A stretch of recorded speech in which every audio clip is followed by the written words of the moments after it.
Bienvenue dans la sélection comics urban de l'été. Et oui, nous avons décidé de mettre en avant quelques titres qui sont sortis récemment et que nous allons vous proposer. Séance de rattrapage si vous les avez ratés, des titres incontournables, des titres de qualité et entièrement consacrés à Urban Comics avec 5 titres pour commencer pour cette première émission. Le premier, c'est la suite de Deceased, c'est-à-dire ça s'appelle The Unkillables. Alors vous savez qu'il y aura une deuxième saison Deceased qui arrive en VO, le premier numéro est déjà sorti aux États-Unis, mais nous on devrait l'avoir dans les prochains jours, il arrive très bientôt. Mais entre temps, ils avaient fait une série qui s'appelait Unkillable, toujours portée par Tom Taylor, l'architecte bien entendu du premier Deceased. Et on est dans la même veine, dans le même univers et évidemment dans le même esprit. Et écoutez, si vous avez aimé le premier, je vous invite à craquer sans plus tarder pour Deceased Unkillable, en attendant bien sûr Dead Planet, qui lui aura le même dessinateur que le premier volume, c'est-à-dire Trevor Hardstine. Alors moi j'ai eu un coup de cœur pour ça, Wonder Woman Terre 1 volume 2, vous savez, cet univers alternatif de Wonder Woman. Le film, on ne sait pas quand il sort, mais il va arriver. C'est Grant Morrison qui scénarise, et donc quand c'est Grant Morrison, c'est toujours bien. Et c'est le fantastique Yannick Paquette qui dessine. Quel dessinateur incroyable ce Yannick Paquette. C'est un régal pour les yeux et c'est un régal tout court.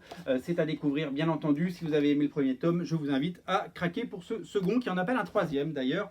Vous découvrirez tout ça. À propos de Wonder Woman, je vous en ai parlé, ne ratez pas Wonder Woman 750, l'anthologie qui est sortie pour les 80 ans de Wonder Woman en France avec l'épisode 750, toutes les couvertures de Wonder Woman 750, un annual inédit lui, et l'épisode qu'il y avait eu pour les 75 ans qui était inédit. Donc énormément de choses dans un magnifique objet rouge, le petit livre rouge de Wonder Woman. Ça c'est un très très beau livre que j'ai dans ma collection et du coup c'est très joli d'avoir du rouge parmi tous ces dos noirs. Alors coup de cœur aussi pour Justice League Doom War, énorme volume, énorme pavé, 520 pages de comics par évidemment Scott Snyder avec des dessinateurs incroyables comme George Jiménez ou Francis Manapul, des dessinateurs qu'on adore.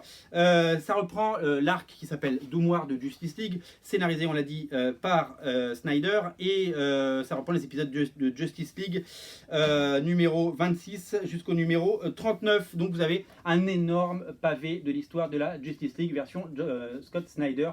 C'est à ne rater sous aucun prétexte. Là vous avez des heures de lecture garanties et de qualité. On termine avec un petit coup de cœur qui cartonne, c'est Batman et les Tortues Ninja Fusion. Et oui, la réédition grand format des Batman Tortues Ninja de James Tynion IV et Freddie Williams 2. Si vous avez aimé ces bouquins, vous savez c'était vendu à 10 € en souple, ça l'est toujours, eh bien je vous invite à craquer pour cette très très belle collection qui reprend bien entendu ce crossover incroyable entre Batman et les Tortues Ninja, version plutôt adulte, et c'est vraiment agréable et de qualité. C'est à découvrir sur originalcomics.fr. On vous met les liens dans le descriptif de la vidéo. Craquez pour du urban, c'est l'été, lisez les comics. Salut!